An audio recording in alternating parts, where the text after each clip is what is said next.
கர்த்தருடைய பரிசுத்த நாமத்திற்கு மகிமை உண்டாகட்டும். சங்கீத புஸ்தகம் 34ஆம் சங்கீதம் 5ஆம் வசனத்தை நாம் வாசிப்போம்.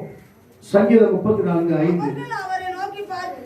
அவர்கள் அவரை நோக்கி பார்த்து பிரகாசமடைந்தார்கள், அவர்கள் முகங்கள் வெட்கப்படவில்லை.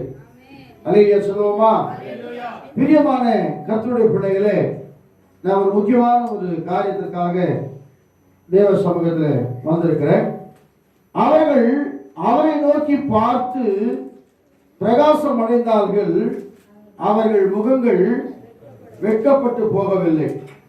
அப்போ வேதம் சொல்லுகிறது, இந்த கண்பான கர்த்தருடைய பிள்ளைகளே, தேவனை நோக்கி பார்க்கும் பொழுது உங்களுடைய முகம் பிரகாசமாகலாம். அல்லேலூயா சொல்லுவோமா? தேவனை நோக்கி பார்க்கும் போது உங்களுடைய முகம் பிரகாசமாகிறது. இரண்டாவதாக, நீங்க வெட்கப்படுவதில்லை. எது? வெட்கப்படுவதில்லை. ஒருபோதும் மனுஷனை நோக்கி பார்க்கிறதை விட நம்முடைய ஆண்டவராகிய இயேசு கிறிஸ்துவை நோக்கி பார்க்கும் பொழுது ஆண்டவர் உண்மையாகவே நம்முடைய வெட்கத்தை எல்லாவற்றையும் மாற்றி அவர் நம்மை ஆசீர்வதிக்கிறவராக இருக்கிறார். இன்னொரு வசனம் சொல்லப்பட்டிருக்கிறது, 121ஆம் சங்கீதம் 1ஆம் வசனத்துல சொல்லுகிறது, வாசிங்க. எனக்கு ஒத்தாசை வரும் பர்வதங்களுக்கு நேராக என் கண்களை ஏறெடுக்கிறேன், வானத்தையும் பூமியை உண்டாக்கின கர்த்தரிடத்திலிருந்து எனக்கு ஒத்தாசை வரும். நல்லா கவனிங்க, நீங்க கர்த்தரை நோக்கி பார்க்கும் போது உங்க முகம் வெட்கப்படாது. அல்லேலூயா. யாரெல்லாம் வெட்கத்தோடு இருக்கிறீங்க, உங்க வெட்கத்தை எல்லாம் கர்த்தர் செய்யறாரு, மாற்றி அதே இடத்துல உங்களுக்கு உயர்த்த போறாரு. ரெண்டாவது, உங்க முகம் பிரகாசம் அடையுமா? அவன என்னன்னா, ரொம்ப கஷ்டத்தோட வேதனையோட போராட்டத்தோட இருக்கிற முகம் எப்படி இருக்கு தெரியுமா? ரொம்ப டல்லா இருக்கும் இல்லையா? அப்ப ஆண்டவர் உங்க முகத்தை பிரகாசம் அடைய செய்ய போறாரு. அப்படின்னா என்னன்னா, நீங்க ஜெபிப்பதனால உங்க இருதயத்துல ஒரு பெரிய சந்தோஷம் உண்டாக போகிறது, மகிழ்ச்சி உண்டாக போகிறது. நீங்க என்ன பண்ண போறீங்க? உங்க முகம் பிரகாசிக்க போகுது. மூணாவது, ஆண்டவர் நோக்கி நீங்க பார்க்கும் பொழுது உங்களுக்கு ஒத்தாசையார் அனுப்புகிறவராக இருக்கிறார். ஒருவேளை மனுஷன் கைவிட்டுருவான், நம்மள மனுஷன் ஒத்தாசை பண்ண முடியாது. நல்லா கவனி, ஒரு சில காரியம் தான் மனுஷன் செய்ய முடியும். ஆனா ஆண்டவர் ஒத்தாசை அனுப்புவார். அப்படின்னா என்னன்னா, எனக்கு அன்பான தேவ பிள்ளையே, முடியாத காரியத்தை கூட கர்த்தர் முடித்து வைக்கிறவராக இருக்கிறார். உங்க வாழ்க்கையில் எது முடியல, எது என்னால செய்ய முடியல, எது எதுவுமே நடக்கல சொல்லி நீ ஒருவேளை கவலைப்படலாம். வானத்தையும் பூமியும் உண்டாக்கின கர்த்தர், வேதம் அதான் சொல்லுகிறது. சாதாரணமான தெய்வம் அல்ல. இயேசுநாதர் சில பேர் 2021 வரைக்கும் இன்னும் சிலுவையில் அரைஞ்ச மாதிரியே நினைச்சுக்கிறாங்க. இன்னும் கூட அதுதான் பாடி எழுதுறோம். கல்வாரி சிலுவையில் இல்லை, அவர் வானத்தையும் பூமியும் படைத்த தேவனாகிய கர்த்தர். அப்ப அவர் சொல்ற சங்கீதக்காரன், வானத்தையும் பூமியும் உண்டாக்கின கர்த்தருக்கு ஒத்தாசை வரும். அந்த தைரியம் பாருங்க. அல்லேலூயா சொல்லுவோமா? யோபு அதான் சொல்றார் இல்ல, அவர்கிட்ட தான் எனக்கு எல்லாமே வரும். என் சாட்சி உன்னதங்களிலே சாட்சி பகர்கிறவர் என்னோட கூட இருக்கிறார். அப்ப என்ன அர்த்தம்னா, நீங்க அவரை பார்க்கறதுனால என்ன நடக்க சொன்ன? உங்க முகம் பிரகாசமாகும். அப்புறம் நீங்க வெட்கப்பட்டு போவதில்லை, உங்களுக்கு ஒத்தாசை வரும் இல்லையா? கர்த்தர் உங்களை உயர்த்துகிறவராக இருக்கிறார். எனக்கு ஆண்டவர் திடீர்னு ஒரு வார்த்தை சொன்னார், அவர் நம்மை நோக்கி பார்க்கணும். யாரு? அவர் நம்மளை பார்த்தா என்ன ஆகும் அப்படின்னு நான் ஒரு காரியத்தை எனக்கு ஆண்டவர் வெளிப்படுத்தினார். திடீர்னு பைபிளை திறந்தோடனே படிக்க ஆரம்பிச்ச போது எனக்கு அன்னைக்கு அந்த 34 அவர்கள் நோக்கி பார்த்து, அப்ப நம்ம ஜெபத்துல தேவ சமூகத்துல நம்ம கர்த்தருக்கு காத்திருக்கும் பொழுது வேதம் அதான் சொல்லுகிறது, கர்த்தருக்கு காத்திருக்கிற ஒருபோதும் வெட்கப்பட்டு போவதில்லை. ஏசாயா புஸ்தகத்தில் நீங்க 40ஆம் அதிகாரத்துல வாசிங்க, வாலிபர்கள் எழுதி விழுவார்கள், கர்த்தருக்கு ஸ்தோத்திரம், தேவனுக்கு மகிமை உண்டாகட்டும். 40ஆம் ஏசாயா 40ஆம் அதிகாரத்துல 21, 22 வந்து இப்படியா சொல்லுகிறது, வாசிங்கள். கர்த்தருக்கு ஸ்தோத்திரம். சோர்ந்து போகிறவனுக்கு அவர் பலன் கொடுத்து சத்துவம் இல்லாதவனுக்கு சத்துவத்தை பெருக பண்ணுகிறார். இளைஞர் இளைப்படைந்து சோர்ந்து போறல. கவனிங்க கண்பான தேவ பிள்ளை, இது எது சொல்லுகிறது சொன்னால், தேவ சமூகத்திலே ஜெபிக்காத, வேதத்தை வாசிக்காத பிள்ளைகளுக்காக இந்த வசனம் சொல்லப்பட்டிருக்கிறது. வாலிபர் தான், ஆனா இளைப்படைந்து சோர்ந்து போவார்கள் சொல்லி வேதத்தில் சொல்லப்பட்டிருக்கு. அடுத்தது, இளைஞர்கள் இடையே விழுவார்கள். கர்த்தருக்கு காத்திருக்கிறவர்களோ புது பலன் அடைந்து கழுகுகளை போல சட்டைகளை அடித்து எழும்புவார்கள். அவர்கள் ஓடினாலும் இளைப்படையார்கள், நடந்தாலும் சோர்ந்து போக மாட்டாங்க. என்னன்னா, தேவ சமூகத்துல காத்திருந்து கர்த்தருடைய முகத்தை பார்க்கிறவர்களுக்கு இவ்வளவு நன்மைகளை கர்த்தர் செய்கிறார். சொல்லுவோமா? நாம செய்யறோமா? நாம தேவ சமூகத்துல காத்திருக்கிற அனுபவம் நமக்குள்ள இல்ல. தேவ சமூகத்துல காத்திருக்கும் பொழுது இவ்வளோ காரியங்களை கர்த்தர் செய்யறார். ஆனா நம்ம ஆண்டவரை பார்க்கும்போது இவ்வளவு காரியம் நடக்குது. ஆனா வேதம் சொல்லுகிறது, கர்த்தர் நம்மை பார்க்கும் போது என்ன நடக்குமா? வாசிங்க, கர்த்தருடைய பரிசுநாமத்திற்கு மகிமை உண்டாக. யாத்திராகமத்தின் புஸ்தகத்திலே ஆண்டவர் 3ஆம் அதிகாரம் 7ஆம் வசனத்திலே, கர்த்தருக்கு ஸ்தோத்திரம், ஆண்டவர் பாருங்க மோசேயை பார்த்து சொல்றார், அப்பொழுது கர்த்தர் ஜனத்தின் உபத்திரவத்தை நான் பார்க்கவே 430 வருஷமாய் எகிப்து தேசத்திலே பலவிதமான பாடுகள், பலவிதமான உபத்திரவங்கள், பலவிதமான போராட்டத்தின் மத்தியிலே அடிமைத்தன வாழ்க்கை வாழ்ந்து கொண்டிருந்த இஸ்ரவேல் ஜனங்களுடைய அந்த உபத்திரவத்தை கர்த்தர் பார்க்கிறவராய் இருக்கிறார். அப்ப ஆண்டவருக்கு உபத்திரவம் தெரியுமா தெரியாதா? தெரியும். ஆனா நீங்க அவரை பார்க்கறது இல்ல, அதனால அவருக்குள்ள பார்க்கறது இல்ல. இதான் விஷயம். அப்படித்தானே? இப்ப நம்ம போய் பார்த்தா மற்றவங்கள பார்ப்பாங்க. நீங்க அவனை இப்ப சப்போஸ்க்கு யாரோ நீங்க போறீங்கன்னு வச்சுங்களேன், கேமராலே போறாங்க, உடனே நான் பார்த்துட்டு குடிச்சிட்டா அவங்க என்ன பண்ணுவாங்க? இப்ப இருக்க ஜனங்க அப்படிதான். சில பேர் வாலண்டியர் வந்து என்ன குடிச்சுக்கிறீங்க, பேசாம குடிச்சுக்கிறீங்க, என்ன விஷயம் கேட்க கொடுத்துருக்கலாம், அப்படிப்பட்டது நல்லவங்க. அவர் குடிஞ்சிட நானும் குடிஞ்சிட போட்டேன். சில பேர் அப்படி இல்லை. அந்த வேதம் சொல்லுகிறது, எகிப்து தேசத்தினுடைய ஜனத்தினுடைய உபத்திரவத்தை கர்த்தர் பார்க்கவே பார்த்து ஆலோட்டிகள் நிமித்தம் அவர் இடுகிற கூக்குரலை கேட்கிற தேவன். அதையே சொல்லுவோமா? நம்முடைய தேவன் யாருன்னா,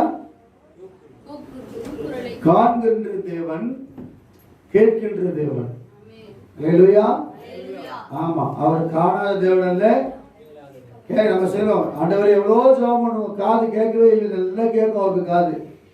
சொல்ற பத்தியா, பரலோகத்திலிருந்து இங்க பூமியில ஜனங்க சத்தம் விடுறாங்க. யாரு?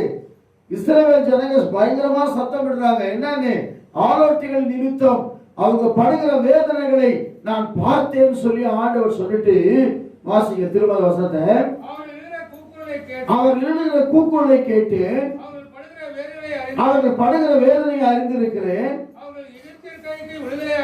விடுதலையாக்கவும் நீங்கி கானானிலும் ஆமென்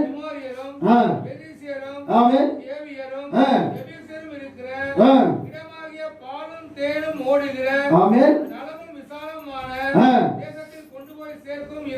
ஹல்லேலூயா. அப்ப என்ன, நான் விசுவாசிக்கிறேன், உங்க அடிமைத்தன வாழ்க்கையிலே கர்த்தர் பார்த்துட்டார். புரிஞ்சுமா? கை தட்டுங்க. சில பேர் அடிமையாவே இருந்துட்டு போயிடலாம். இல்ல, நீ அடிமை இல்லை, சுயாதீனா இருக்கிறான். அப்ப ஆண்டவர் பாருங்க, 430 வருஷம், ஒரு வருஷம் 2 வருஷம் இல்ல, எத்தனை வருஷம்? 430 வருஷம் இஸ்ரவேல் ஜனங்கள் எகிப்திலே அடிமையா இருக்கிறாங்க. எப்படின்னா 24 மணி நேரமும் அந்த செங்கல் சுடணும், சாப்பிட கூட நேரம் கிடைக்காது அவங்களுக்கு. 24 மணி நேரம் ஜனங்க ஆரோட்டிகள் சொன்னா அந்த சூப்பர்வைசர் நிமித்தம் அடிக்கிறாங்க. அடி, வேலை செய் வேலை செய் வேலை செய் வேலை செய்ய சொல்லி சிறுவர் முதல் பெரியவர் வரை அந்த 24 மணி நேரம் அவங்க வேலை செய்து செய்து செய்து கடைசியில் அப்பதான் ஆண்டவரை குறித்து அவங்களுக்கு ஒரு எண்ணம் வருகிறது. அவங்க கூக்குறாங்க, ஆண்டவரே இஸ்ரவேலின் தேவனே எங்களை காப்பாற்றும் என்று சொன்ன அந்த கூக்குரலை ஆண்டவர் கேட்டு வேதம் சொல்லுகிறது, அவர்கள் உபத்திரவத்தை நான் பார்க்கவே பார்த்து. நான் விசுவாசிக்கிறீங்க, உபத்திரத்தை கர்த்தர் பார்த்துட்டார். விசுவாசிக்கிறீங்க சொல்றாரு, இறங்கினேன் அப்படின்றார். அதான் அந்த முச்செடியில் இறங்குறார் ஆண்டவர். மோசே பார்க்கறான், அப்படியே பார்க்கறான், பார்த்தா முச்செடி பற்றி எரிகிறது. எரிஞ்சவனை கிட்ட போகணும், அந்த அற்புத காட்சி நான் பார்க்க போறேன்னு சொல்லி அப்படியே கிட்ட போகும்போது ஆண்டவர் சொல்றாரு, நீ கிட்ட வராதே, உன் பாதரட்சியை கழிச்சு ஓடு, நீ நிற்கிற இடம் பரிசுத்தமான பூமி. அவன் பார்த்து ஆச்சரியப்படுறான். அவன் பாருங்க, இந்த கண்பான தேவ பிள்ளையே, ஆண்டவர் அவனை பார்த்து சொல்றார், கர்த்தருக்கு ஸ்தோத்திரம். வேதத்தில் வாசிக்கிறோம், யாத்திராமத்தின் புஸ்தகம் 12ஆம் அதிகாரத்துல 40-41 வாசிக்கிறோம். கர்த்தருக்கு ஸ்தோத்திரம், தேவனுக்கு மகிமை உண்டாவதாக. காலம் எத்தனை வருஷங்க? 430 வருஷம். முடிந்த அன்றைய தினமே அப்படின்னா என்னன்னா, அப்பவே ஆண்டவர் அற்புதத்தை செஞ்சுட்டார். அல்லேலூயா சொல்லுவோமா? நினைக்கிறேன் நீங்க தான் முடிஞ்சிருக்கு நினைக்கிறோம் நிறைய பேர். அந்த அடிமைத்தின வாழ்க்கை முடிய போகிறது. எதெல்லாம் நீங்க அடிமைப்பட்டீங்கன்னா அது விடுதலை கர்த்தர் ஆக்க போறார். எது உங்களை விட முடியாம உங்களை பிடிச்சு கொண்டிருக்கிறதோ அதை விட்டு நீங்க வெளியே வர போறீங்க. கர்த்தர் கொடுக்கிற பாலும் தேனும் பெறுகிற கானானை நீங்கள் பார்க்கும்படியாய் கர்த்தர் செய்ய போறார். எத்தனை பேர் விசுவாசிக்கிறீங்க? நிச்சயமா நான் விசுவாசிக்கிறேன். இது ஆண்டவர் ஜபத்தில் இருக்கும்போது கொடுத்த வசனம். நம்மளே ஆண்டவரை பார்க்கிறோம். ஒரு நாள் அவர் நம்மளை பார்க்க மாட்டாரு, என்ன வருமா இல்லையா? சொல்லுங்களேன். சொல்லுவாங்க, அவங்க கண்ணு நம்ம மேல பட்டாலே போதும், அவங்க கண்ணு நம்ம மேல பட்டாலே போதுவாங்க. அப்ப பாருங்க, ஆண்டவர் வந்து உன்னை பார்த்தா உன் அடிமைத்தன வாழ்க்கை மாறும். உன் அடிமைத்தனத்திலிருந்து விடுதலையாக்கி பாலும் தேனும் ஓடுகிற கானானுக்குள்ளே செழிப்பான தேசத்தில் உன்னை கர்த்தர் கொண்டு போவார். அப்படின்னா என்ன அர்த்தம்னா, நீ படுகிற கஷ்டம், வேதனை, பண பிரச்சனை, போராட்டம் ஒரு செகண்டுக்கு ஆண்டவருக்கு. நம்ம நினைக்கிறோம் இந்த வாழ்க்கை மாறுமா? சில பேர் கேள்வி கேட்டுக்கிட்டே இருப்பாங்க. கேள்வி கேட்க கூடாது. நீ முயற்சி செய்து கொண்டே ஒரு நாள் இந்த காரியம் வாங்கிடும். ஆண்டோட வாழ்க்கையில என்னுடைய வாழ்க்கையில நிறைய பேர் நான் பார்த்திருக்கிறேன். நீங்க நிறைய ஊழியக்காரங்க பாருங்க, அவங்க சொல்லுவாங்க, சாப்பாட்டுக்கே வழியில் அவன் இருந்தேன், சாப்பிட்டு எத்தனையோ நாள் ஆச்சு, ஆனா இன்னைக்கு ஆண்டவர் கர்த்தருக்கு ஸ்தோத்திரங்களை இவ்வளவு உயர்த்தி இருக்கிறார். என்ன காரணம் தெரியுமா? எல்லா சூழ்நிலையிலும் ஆண்டவர் நோக்கி நீ பார்க்கும் போது நீ படுகிற உபத்திரவத்தை அவர் பார்க்கிறவராய் இருக்கிறார். அல்லேலூயா சொல்லுவோமா? அதான் மனுஷ முகத்தை பார்க்கிறான், கர்த்தரோ இருதயத்தை பார்க்கிறார். நம்முடைய இருதயம் தேவனுக்கு முன்பாக எப்படி இருக்கிறது என்பதை கர்த்தர் பார்க்கிறவராய் இருக்கிறார். நான் யோசனை பண்ணி பார்த்தேன்.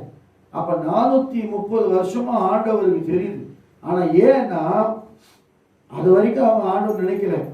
அப்புறம் தான் நினைக்கிறாங்க, கூக்குறாங்களாம், ஆண்டவரே எங்களை காப்பாற்றும். நல்லா நினைச்சோம். கொரோனா வந்தவொடனே ஜனங்க பயந்து போய் சபை நிரம்பி அப்படியே வழியே போட்டு பார்த்தோம். நம்ம ஜனம் மாதிரி இருமாப்புள்ள ஜனம் எதுவும் கிடையாது. இன்னும் கூட 10 பேர் எங்க சுத்தி தெரியல. ஞாயிற்றுக்கிழமைனா அவங்களுக்கு லீவு. ஞாயிற்றுக்கிழமைனா தேவ சமூகத்துக்கு வரணும்ன்ற ஒரு நாலேஜ் நம்மளுக்கு இல்லை. இந்த பிரதர் அவர் ரெஸ்ட் எடுத்துருக்கலாம். கர்த்தருக்கு ஸ்தோத்திரம். தேவ சமூகத்துக்கு எப்படியாவது என்ன செய்யணும்?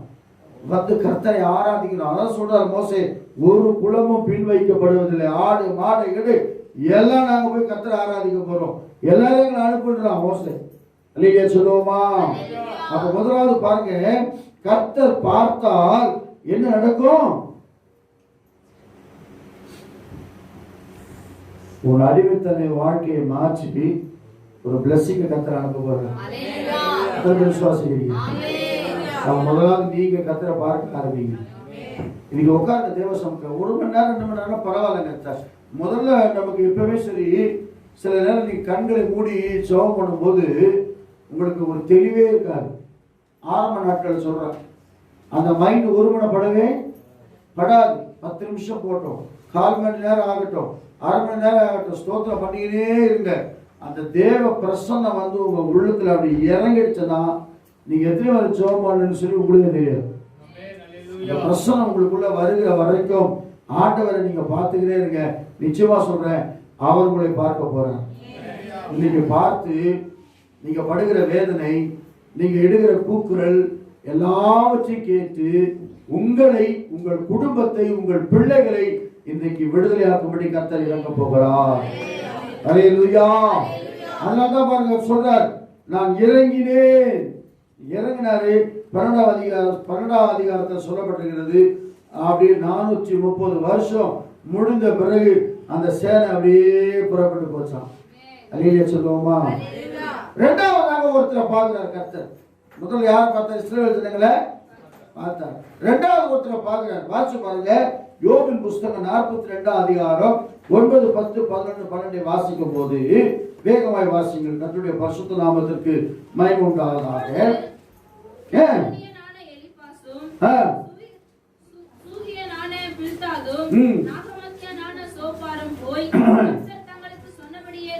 யாராவது பேசுறாங்க கூட அவர் தேடி வந்த ஃப்ரெண்ட்ஸுங்க யாரு?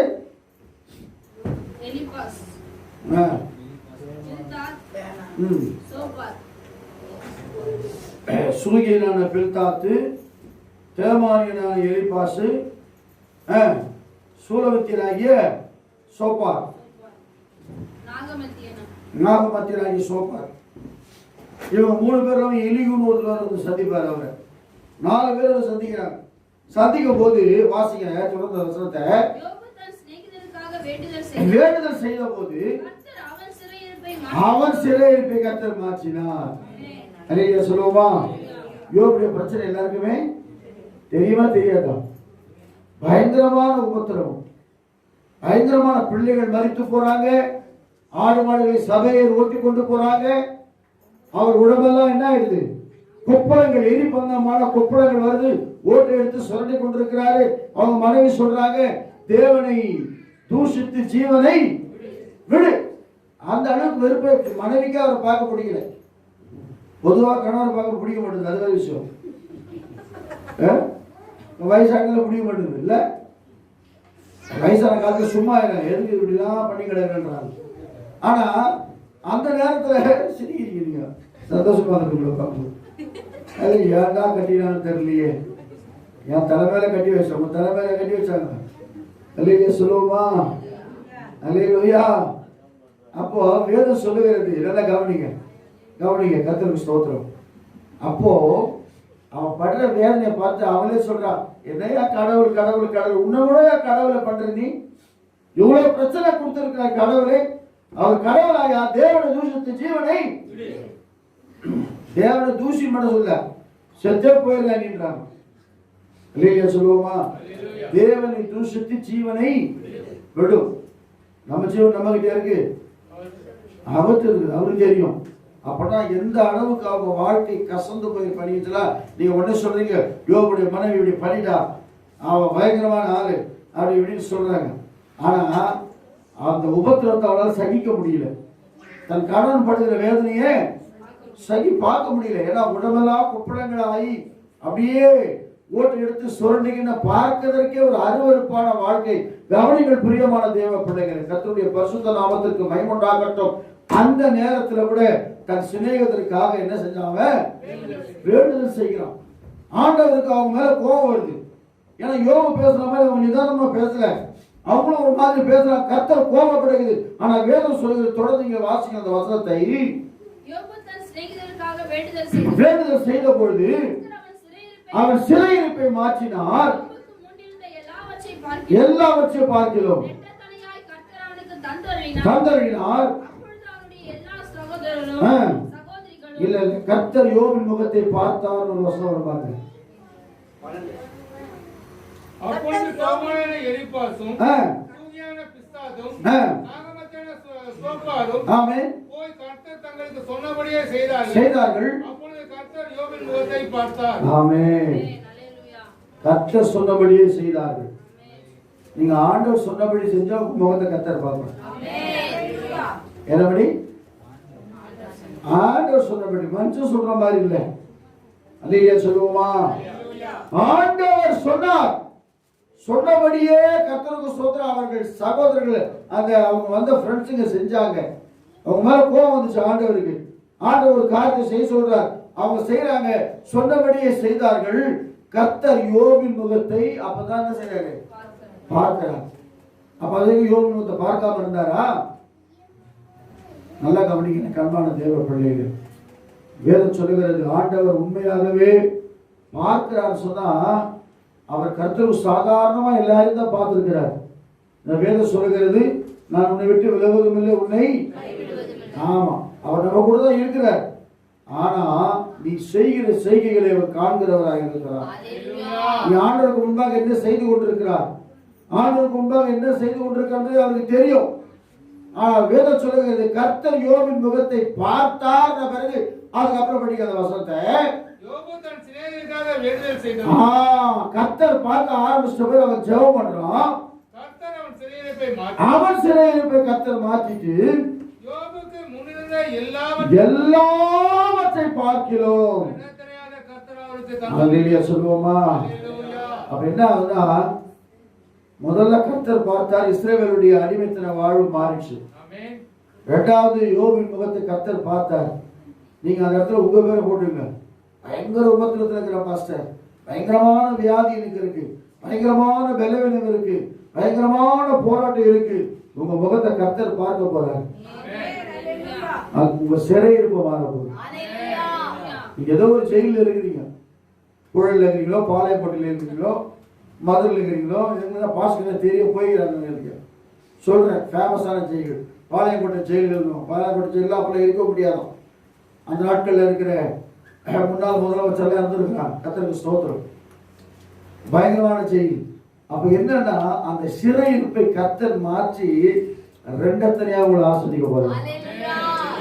யோபுக்கு அப்படியே டபுள் ஆச்சு. பாத்தீங்களா? முன்னிலைமை காட்டிலும் பின்னிலைமையை கர்த்தர் ஆசீர்வதிச்சார். அப்போ முன்னாடி இருந்த வாழ்க்கையை விட பின்னாடி டபுள் ப்ரமோஷன் கிடைக்க போகுது. ரெட்டிப்பான நன்மையை கொடுக்க போறார், ரெட்டிப்பான ஆசீர்வாதத்தை கொடுக்க போறார், ரெட்டிப்பான மகிழ்ச்சியை கொடுக்க போகிறார், ரெட்டிப்பான சந்தோஷத்தை கொடுக்க போகிறார். ஹல்லேலூயா! டபுள் ப்ரமோஷன் வாங்க போறீங்க. வேலை செய்யற இடத்துல டபுள் சம்பளம் வாங்க போறீங்க. அப்படி சொன்னா சிரிப்பீங்க. ப்ரமோஷன் எதுக்கு பாஸ்டர்? டபுள் துட்டு வந்தா நல்லா இருக்கும் பாஸ்டர். ஹல்லேலூயா! அப்ப டபுள் ஆசீர்வதிக்க போறாங்க. இங்க பாருங்க, 4000 எத்தனாவது மன்னிக்கணும், அதை வாசி பாருங்க. 7000ன்றது 14000 ஆயிடுது. 500ன்றது 1000 ஆகி போகுது. வாசிங்க. ஆசீர்வதித்தார். எவ்வளாச்சு? 14000, 6000, 1000 ஏர்களும் 1000 கழுதைகளும் உண்டாயின. 7 குமாரரும். ஆமா. மூத்த மகளுக்கு எமிமால் என்றும், இரண்டாம் மகளுக்கு கெத்சியால் என்றும், மூன்றாம் மகளுக்கு கேரனப் என்றும் பெயரிட்டார். தேசத்தில் எங்கும் யோபுவின் குமாரத்திகளைப் போல் சௌந்தரியமான பெண்கள் காணப்படவில்லை. அழகான பசங்க யாரும் கிடையாது. அல்லேலூயா! அல்லேலூயா! யோபு குமாரத்திகள் போல சௌந்தரியமான அழகான பிள்ளைகள் இல்லை. அது மாத்திரம் வேதம் சொல்லுகிறது. எத்தனை வயசு வரைக்கும் இருந்தார் அவரு? 140 வயசு அவர் கொடுத்த கர்த்தர் ஆசீர்வதிச்சார். என்னன்னா கர்த்தர் பார்த்தா அவங்க ஆயுஷ் நாட்கள் பெறும். கர்த்தர் பார்த்தா ரெண்டத்தனையான ஆசீர்வாதம் வரும். கர்த்தர் பார்த்தா அவங்க சேரே இருப்பாங்க. அல்லேலூயா சொல்லுவோமா? அப்ப என்னன்னா நீ முதல்ல கர்த்தரை பார்க்கணும். நாங்க கர்த்தர்லாம் பார்க்க மாட்டோம் ஆண்டவரே, நாங்க சர்ச்சைக்கெல்லாம் வரமாட்டோம் ஆண்டவரே, நாங்கள் உபவாசம்லாம் இருக்க மாட்டோம், நாங்கள் ஜெபம்லாம் பண்ண மாட்டோம், ஆனா எங்களை கர்த்தர் ஆசீர்வதிக்கணும். என்ன இது? உங்களே நியாயமாகுதா? நம்ம முதல்ல பார்க்கணும் ஆண்டவர். எப்போதும் சொல்லிட்டேன், உங்களோட ரகசியம் ஒன்றும் இல்லைங்க. அதாவது ஆண்டவருக்குள்ள ஆசீர்வதிக்கப்படுகிற ரகசியம் வேற ஒண்ணுமே கிடையாது. நாம சரியா இருந்தா கர்த்தரை பாரு, நீங்க என்னை தேடினால் அதான் விஷயம். தென்படுவார். அவரை விட்டுட்டா உங்களை அவர் விட்டுருவாரு. பைபிள்ல நீங்க அவரை விட்டுட்டா உங்களை ஒருவேளை விட்டு போயிட்டு திரும்ப வந்து தேடுங்க. அல்லேலூயா சொல்லுவோமா? திரும்ப தேடுங்க. ஆண்டவரே விட்டு ரொம்ப தூரம் போயிட்டு இப்பதான் ஞாபகம் வந்துச்சு எனக்கு ஆண்டவரே. அல்லேலூயா சொல்லுவோமா? எத்தனை நன்மைகளை செஞ்சிருக்கிறீங்க. அல்லேலூயா. பாட்டு மட்டும் பாடும். எத்தனை நன்மைகள் எனக்கு செய்தீர், எப்படி நன்றி சொல்லேன், நான் எப்படி நன்றி சொல்லேன். நன்றி ராஜா. ஆமென். சத்தமா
நன்மை செஞ்சீங்க ஆண்டவரே, எவ்வளோ நன்மை செஞ்சீங்க. நினைச்சு பாருங்க. சாட்சியெல்லாம் சொன்னீங்களா? அதெல்லாம் நன்மை தானே. அப்படி விட்டு இருந்தாரு நம்மள ஆண்டவர். சொல்லுங்களேன். அவ்வளவுதான். என்ன ஆயிருக்கும் நமக்கே தெரியாது. எப்படி இருந்த நாம இப்படி ஆயிருக்கும். சிரிக்கு தெரியும். கர்த்தர் நல்லவர். மூணாவதாக ஒரு காரியம், கர்த்தர் பார்க்கிற மனுஷன். முதல்ல யார சொன்ன? இரண்டாவது அதெல்லாம் நீங்களா வச்சுங்க. யோபு மட்டும் பார்க்கிறாரு ஆண்டவர், இவனெல்லாம் பார்க்க மாட்டேன். இல்ல, உன்னையும் கர்த்தர் பார்க்கிறார். உன்னை காண்கிறவர். வனாந்திரத்துல இருந்த அந்த அம்மா அவருக்கு பேர் வைக்கிறாங்க. என்ன பேரு? நீர் என்னை காண்கின்ற தேவன் ஆண்டவர், என்னை காண்கின்றவர். ஒருவேளை என் கணவர் கூட என்னை துரத்தி அமைச்சிட்டாரு இல்ல, கர்த்தருக்கு ஸ்தோத்திரம். அந்த அம்மாவை துரத்தி அமைச்சிடுறாங்க. அப்புறம் நம்முடைய மனைவி துரத்தி அமைச்சிடுறாங்க. துரத்தி அமைச்சிட்டு கர்த்தருக்கு ஸ்தோத்திரம். வனாந்திரத்துல பெயர் சபா என்ற வனாந்திரத்திலே அலைந்து அவங்க தெரிந்து கொண்டிருக்கிறாங்க. பெயர் சபை என்றுன்னா ஆணையின் கிணறுன்னு அர்த்தம். அந்த பெயர் சபா வனாந்திரத்துல அலைந்து திரிந்து கொண்டிருக்கிறாங்க. தண்ணி இல்ல. கர்த்தருக்கு ஸ்தோத்திரம். பிள்ளை சாக போகிறது. தண்ணி இல்லாத ஒரு சூழ்நிலை, வனாந்திரமான ஒரு இடம். அந்த இடத்துல வனாந்திரத்தில் அலைந்து கொண்டிருந்த பொழுது எனக்கு அன்பான தேவ பிள்ளையே, பிள்ளையின் சத்தத்தை மாத்திரம் ஆண்டவர் கேட்கல. அல்லேலூயா சொல்லுவோமா? ஆனா 16ஆம் அதிகாரத்துல சொல்றது, இவங்க கீழ்ப்படியாம ஓடிடுறாங்க. யாரு? ஆகார். அந்த அம்மாவை கொஞ்சம் கடினமா நடத்துறாங்க. நடத்தின உடனே கீழ்ப்படியாம ஓடும் போது கர்த்தருடைய தூதனானவர் அங்க வந்து நிக்கிறார். எங்கம்மா போறேன்னு கேட்கிறார். இல்ல இல்ல, என் ஆட்சியார் என்ன வந்து என்ன செய்யறாங்க, ரொம்ப துன்பப்படுத்துறதுனால ஓடி போறேன்றாங்க. உடனே அவங்க சொல்றாங்க, இல்ல இல்லம்மா, நீ போய் அங்க என்ன செய்ய, அவங்க கை கீழே அடங்கி இரு, உன் அங்கலாய்ப்பு நான் கேட்டேன் ஆண்டவர். அல்லேலூயா சொல்லுவோமா? உங்க அங்கலாய்ப்பு என்ன?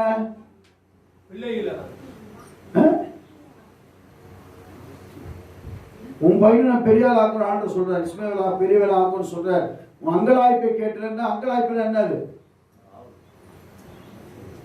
அங்கலாய்ப்பு.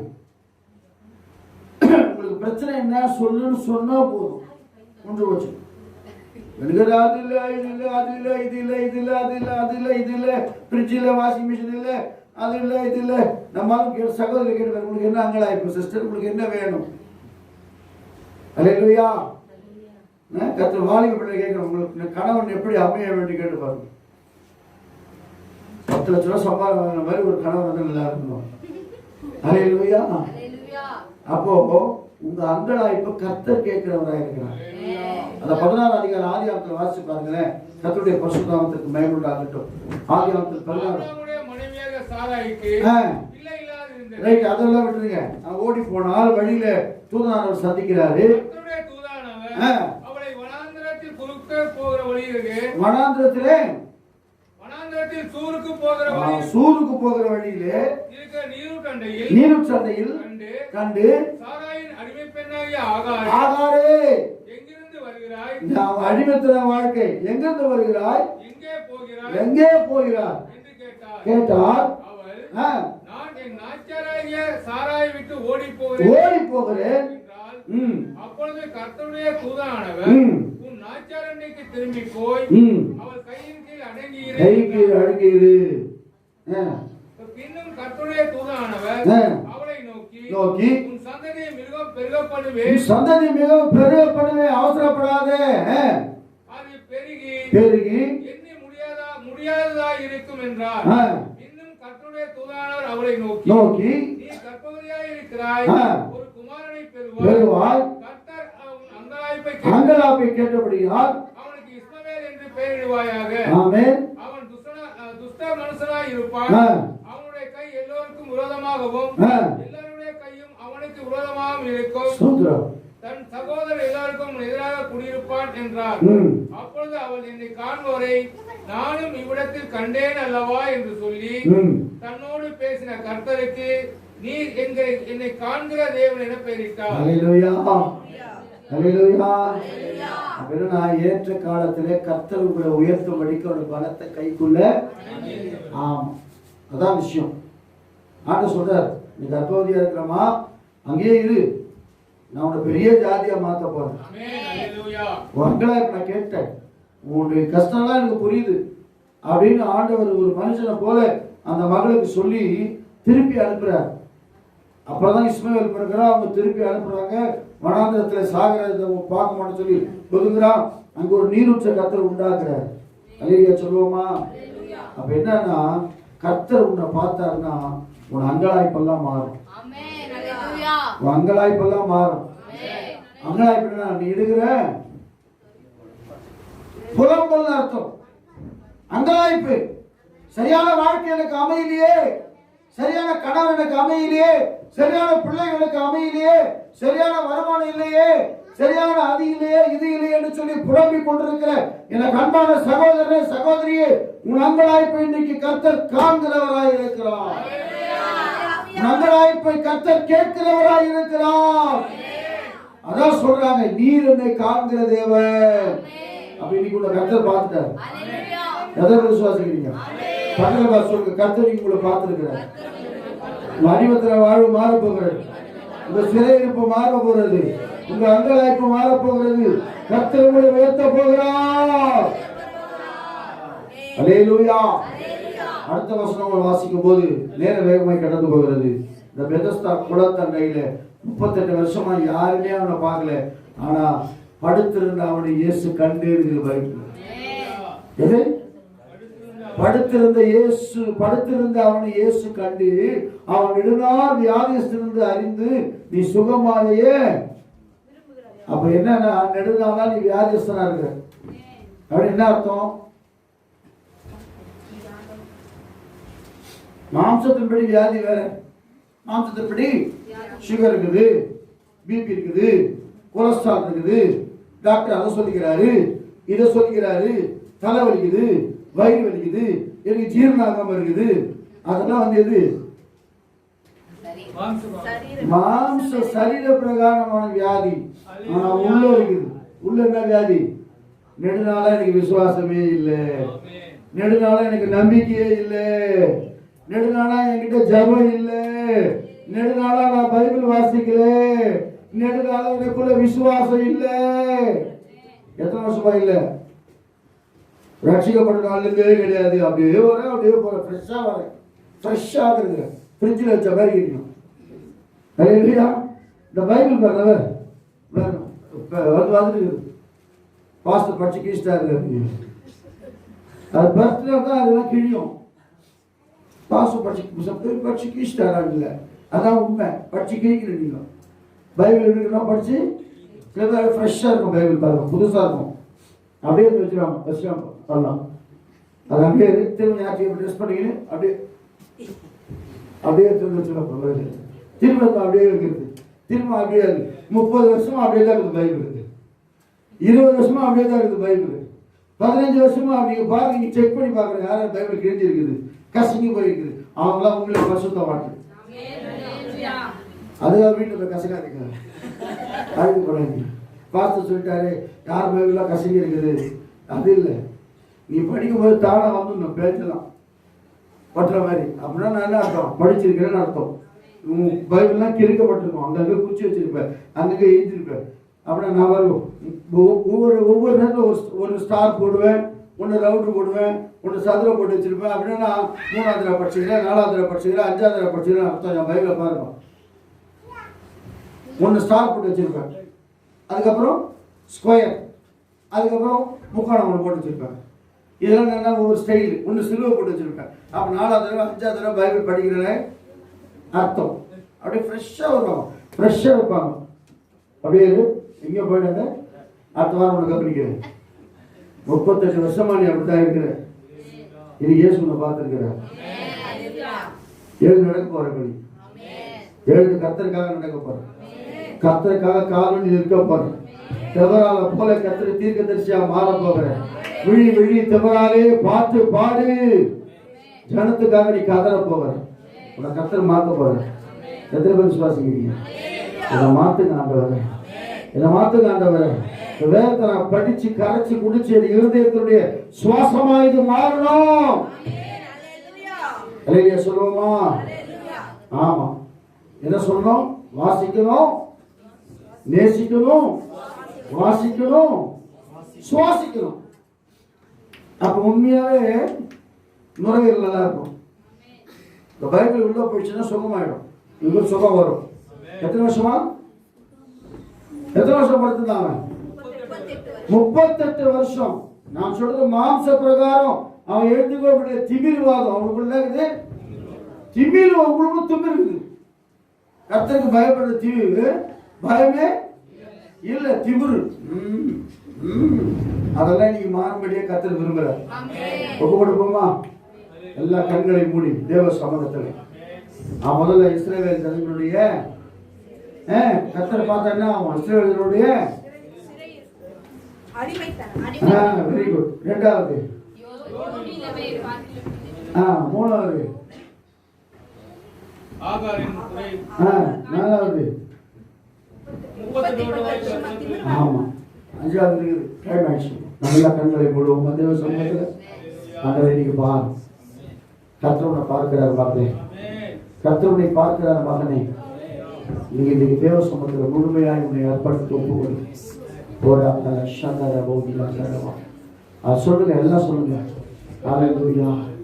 என்னை அர்ப்பணிக்கிற ஆண்டவரே, என்னை அர்ப்பணிக்கிற ஆண்டவரே, என்னை இன்னைக்கு அர்ப்பணிக்கிற ஆண்டவரே. ஹல்லேலூயா. அப்பா என்னை முழுவதும் அர்ப்பணித்தேனையா, உயிரோடு இருக்கும் நாளெல்லாம் உமக்கு சொந்தமையா. அப்பா என்னை முழுவதும் அர்ப்பணித்தேனையா, உயிரோடு இருக்கும் நாளெல்லாம் உமக்கு சொந்தமையா. அர்ப்பணித்தேன் நான், அர்ப்பணித்தேன், அர்ப்பணித்தேன் நான், அர்ப்பணித்தேன். ஆவி ஆத்மா சரீரம் சொல்லுங்க, ஆவி ஆத்மா சரீரம் அர்ப்பணித்தேன். அப்பா என்னை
உன் கண்ணீரை காண்கிற தேவன் உன்னை காண்கிறார், உன் கண்ணீரை துடைக்கிறார். இனி அழ வேண்டாம், இனி அழவே வேண்டாம். கர்த்தர் உன்னை காண்கிற தேவன். அவர் உன்னை பார்க்கிறார், உன் பிரச்சனைகளை பார்க்கிறார், உன் போராட்டங்களை பார்க்கிறார், உன் வியாதிகளை பார்க்கிறார், உன் கடன் பிரச்சனைகளை பார்க்கிறார், உன் கற்பனை எண்ணங்களையும் பார்த்துக் கொண்டிருக்கிறார், உன் கட்டுகளையும் பார்த்துக் கொண்டிருக்கிறார். எல்லாவற்றையும் அவிழ்க்கும்படியாக இறங்கி இருக்கிறான், எல்லாவற்றையும் அவிழ்க்கும்படியாக இறங்கி இருக்கிறான். உன் ஆவி ஆத்மா சரீரத்தை அவருக்கு ஒப்புக்கொடு, முழுமையாய் ஒப்புக்கொடு. ஒப்பு கொடுப்பாய் என்று சொன்னார். கர்த்தர் உன்னை உயர்த்த போகிறார், கர்த்தர் உன்னை மகிமைப்படுத்த போகிறார், கர்த்தர் உன்னை ஆசீர்வதிக்க போகிறார். இனி அழ வேண்டாம், அழ வேண்டாம், அழ வேண்டாம். எதிர்காற்றோடு போராட்டமா? உன்னை கர்த்தர் காண்கிறவராக இருக்கிறார். ஐயோ, எதிர்காற்று எனக்கு வீசிக்கொண்டிருக்கிறது ஆண்டவரே. ஹல்லேலூயா. காற்று கடலும் அமிழத்தக்கதா, காற்று கடலும் அதிகமாய் வந்து படகு அமிழத்தக்கதா இருந்த போதும் படகில் இருக்கிற ஆண்டவர் பெரியவராய் இருக்கிறார். உள்ளத்தில் இருக்கிற உள்ளம் என்று படகில் இருக்கிற ஆண்டவர் பெரியவராய் இருக்கிறார். சிறையிருப்பை கர்த்தர் முழுவதுமாய் மாற்றப்படுகிறார். ஒரு அதிகமா சபையிலே வந்தார். கர்த்தர் பேசின வார்த்தைகளுக்காக நாமெல்லாம் கர்த்தரை ஸ்தோத்திரம் பண்ணுவோம். நீ அவரை பார்க்கணும் மகளே, நீ அவரை பார்க்கணும். ட்ரை பண்ணி நான் உங்க பார்க்கணும் ஆண்டவரே, உன் முகம் பார்க்கணும் ஆண்டவரே, உன் அழகை ரசிக்கணும் ஆண்டவரே, உன் பாதம் அமரணும் ஆண்டவரே. நீதான் எனக்கு அழகானவே, நீதான் உன் பார்த்தா எல்லாம் இருக்கு ஆண்டவரே. நீ அவரை பார்க்கும்போது அவர் உன்னை பார்த்துருவார், அவர் உன்னை பார்த்துருவார். உன்னை அவர் பார்த்துட்டா உன் பிரச்சனை எல்லாம் மாறிடும், உன் வியாதியெல்லாம் மாறிடும், உன் விரைவிலெல்லாம் மாறிடும், உன் கட்டுகளை எல்லாம் கர்த்தர் உடைக்கிறவராக இருக்கிறார்.